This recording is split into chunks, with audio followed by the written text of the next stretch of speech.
Alô, nação rubro-negra, meu nome é Celso. E aí, nação, finalmente a vitória chegou. Eu estava confiante ontem que a vitória ia chegar, mas o jogo que se apresentou, saímos todos felizes e a impressão geral de todos é que, enfim, o Flamengo achou o seu rumo.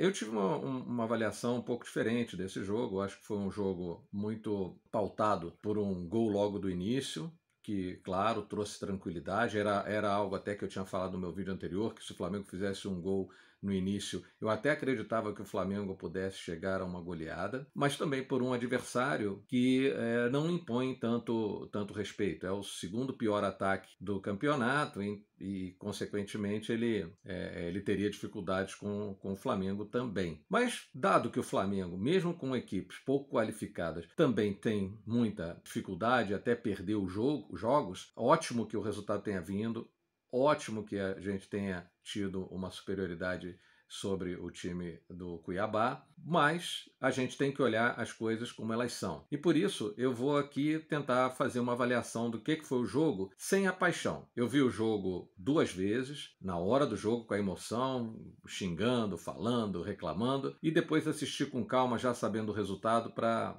poder fazer minhas conclusões. Eu não gosto de falar logo depois do jogo, porque ainda está no calor da emoção e aí a gente acaba falando besteira, né? Eu quero pedir a vocês, antes de mais nada, que vocês deem o seu like, inscrevam-se no canal, compartilhem esse vídeo com todo mundo que vocês conhecem, para que possa ajudar o nosso canal a crescer. Bom, vamos começar olhando uma fotografia do que foi o jogo em termos de números. Vamos começar a nossa análise olhando os principais números do jogo. Como o velhinho aqui não tem memória, ele tem uma vaga lembrança, eu vou usar uma colinha, vou olhar aqui para o lado das informações que eu peguei no SofaScore. Posse de bola do Flamengo, 63% contra 37%. Não era de se esperar coisa diferente, né? Foram 15 finalizações contra 6. Este número, para mim, é um indicador de que a coisa não foi tão fácil como parece. O Flamengo, mesmo com dificuldades, não nos últimos jogos que o Paulo Sousa teve problema, mas antes, o Flamengo tinha finalizações acima de 20, 25 finalizações por jogo, né? Perdia muito gol, era uma grande reclamação, mas tinha contundência de ataque bastante maior do que essas 16 finalizações. Então foi 16-6, finalizações em gol foram 6, convertemos 2, tivemos 2 bolas na trave. Realmente a efetividade melhorou, considerando que bola na trave é um sopro de azar, né? Porque aquelas bolas podiam ter entrado e o Flamengo ter feito um placar mais elástico. A parte relacionada a, por exemplo, grandes chances do gol, o Flamengo teve 6 grandes chances do gol, teve 5 chances perdidas. Então, realmente, apesar do número de finalizações ter sido menor, o Flamengo chegou muito próximo de fazer mais gols do que fez. É claro, é um quesito que não é novidade para o Flamengo perde realmente muito gol. Vamos agora olhar os mapas de calor desta partida. O mapa do calor do Cuiabá mostra como estava dispersa a atuação deles. Eles procuraram as laterais de campo, mas essa ação de procura às laterais de campo não foi causada apenas por uma vontade do Cuiabá. O Flamengo atuou muito no meio. E nós vamos ver no mapa de calor do Flamengo. O Flamengo forçou muito que o Cuiabá procurasse as laterais para poder chegar a trazer algum equilíbrio para o Flamengo, mas não conseguiram. Tiveram pouquíssimas chances de chutar ao gol. Eles circularam bastante, o que foi uma surpresa, porque no pré-jogo eu tinha falado que a nossa expectativa era que o Cuiabá viesse num bloco baixo de marcação e eles vieram num bloco médio de marcação, o que deu também uma condição ao Flamengo de trabalhar um pouco melhor o jogo, né? A gente vai ver no mapa de calor agora do Flamengo. Vocês veem que o Flamengo teve uma ação principal pela sua meia intermediária e chegando à área de finalização também pelas laterais, mas com muito mais contundência, né? A atuação dos laterais foi importantíssima para esse resultado. Vamos agora falar das atuações individuais. É nítido que o Flamengo, na hora que sai o Bruno Henrique e entra o Vitinho, os jogadores tiveram que se adaptar à nova movimentação do Vitinho. O Bruno Henrique, ele não só ajuda a dar amplitude para o jogo do Flamengo, porque ele é um jogador temido pelo adversário e, consequentemente, o adversário distribui a sua marcação, olhando que do lado esquerdo, tendo Bruno Henrique e o Ayrton Lucas, isso faz com que a preocupação seja muito grande do adversário para aquela região. Com a saída e entrada do Vitinho, o Vitinho dá para a gente olhar no mapa de calor onde ele atuou, né? Ele atuou numa área mais extensa do campo, né? Isso fez com que ele abrisse um espaço maior no lado esquerdo e, consequentemente, a marcação ficou mais dividida entre o lateral direito, o adversário, e os volantes adversários. Então, isso meio que desequilibrou um pouco o jogo do Flamengo, que buscava muito o Bruno Henrique até a sua contusão, até a sua saída. Deu aquela sensação que a saída do Bruno Henrique e a entrada do Vitinho foi um problema apenas de qualidade de jogador. Mas não, foi uma modificação no jeito de jogar. E até mesmo com o tipo de saída do Bruno Henrique, que aparentava uma contusão bastante grave, né? Com ele chorando e tal, isso também causa um efeito anímico nos jogadores, né? Eles perdem um pouco de confiança, até eles reencontrarem, o time sofreu um pouco e nitidamente o time caiu no seu ataque. Vamos agora falar dos jogadores, dos destaques da partida, né? Para mim, e olhando até os números, os destaques da partida foram Arrascaeta, Andreas e o Gomes. O Arrascaeta não é surpresa ele ser o destaque. Olhando o mapa dele de ações, a gente consegue perceber quanto importante ele é na movimentação da equipe. Ele procura o jogo, ele não se esconde do jogo, ele atua muito mais pela esquerda, mas a gente consegue perceber ações dele pela direita. Isso desequilibra qualquer marcação. Já sabem que ele é importante e ele ainda se movimenta, mostrando desenvoltura nesses movimentos. É claro que o adversário fica desequilibrado na sua marcação. Outro jogador que pelo mapa de ações a gente pode ver que foi muito importante no jogo, jogou realmente muito bem, foi o Andreas Pereira.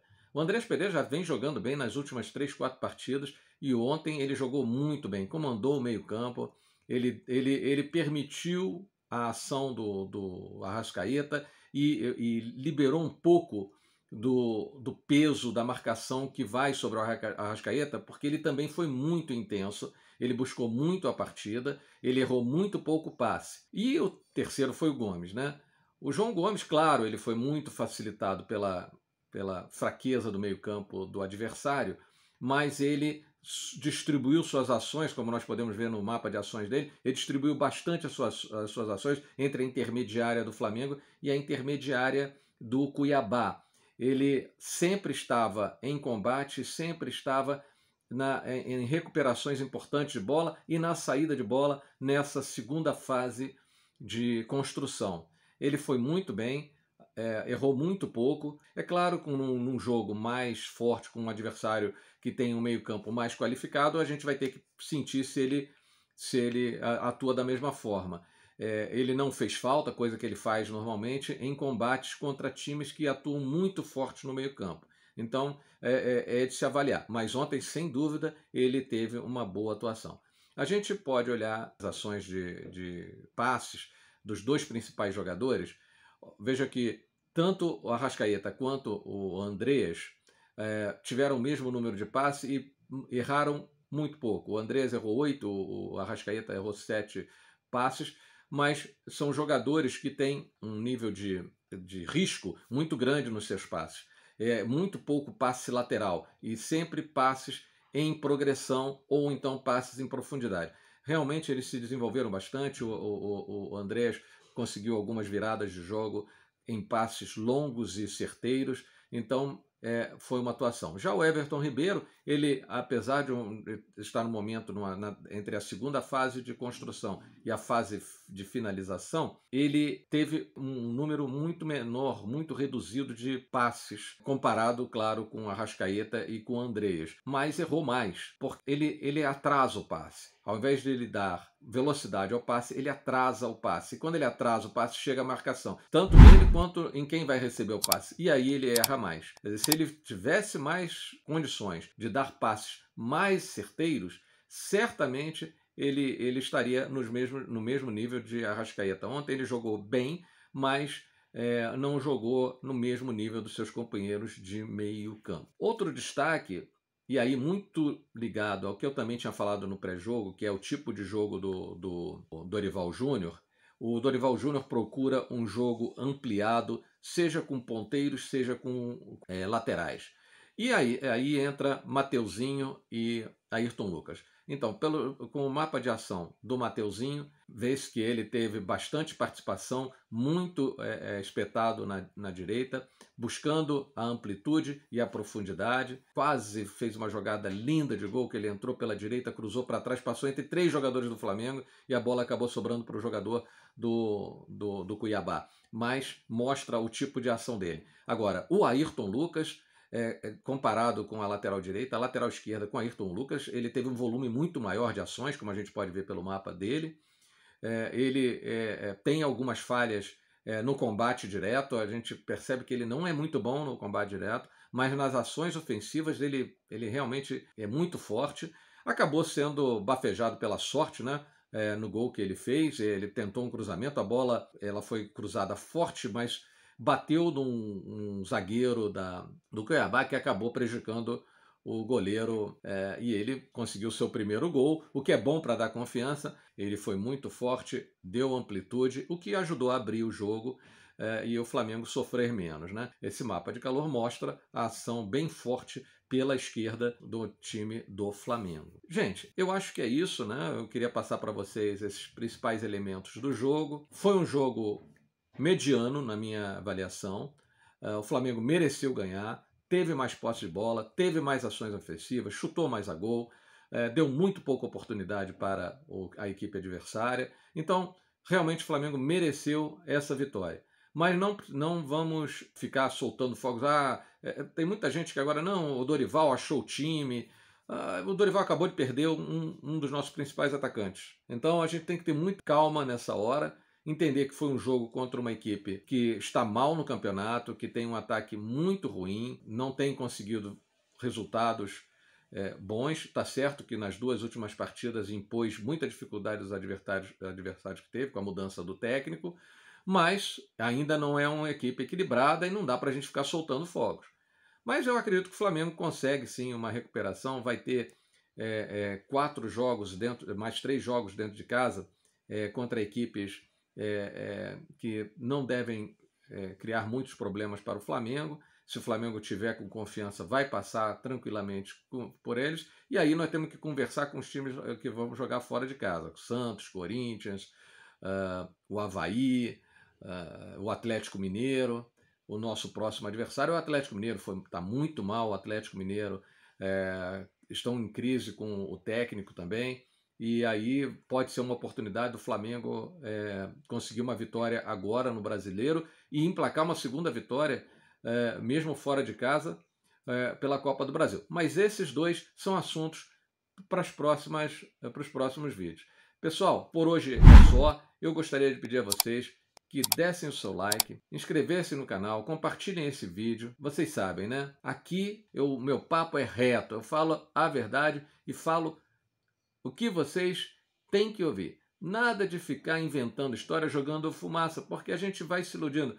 Uma coisa que eu sempre falo, a expectativa é a mãe da desilusão, tá certo? Então vamos com calma, ganhamos um jogo que tínhamos que ganhar, era obrigatório ganhar, não podíamos deixar ponto para o Cuiabá.